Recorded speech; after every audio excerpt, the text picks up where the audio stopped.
के बजे हैं 2 और मैंने मच्छी बनाई है। मच्छी बनाकर धोई है आटे शाटे से चकी अच्छी तरह। और अब मैं 2-3 घंटे के लिए इसे देखेंगे क्या कर रहा हूँ। ये देखेंगे, ये अब 2-3 घंटे के लिए ये देखें। ये देखें रात के 2 बजे मच्छी कैसे टंग रहा हूँ। ये बिच मच्छी है, देख सकते हो तुम।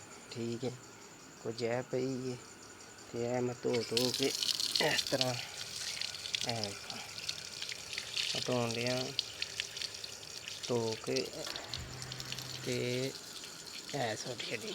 ठीक है, फिर धोती है, फिर ये देखे मेरा फार्मूला। ये कैसा फार्मूला है भैया, ना बिल्ली पे ना कोई चीज़ पे, डायरेक्ट कढ़ाई पे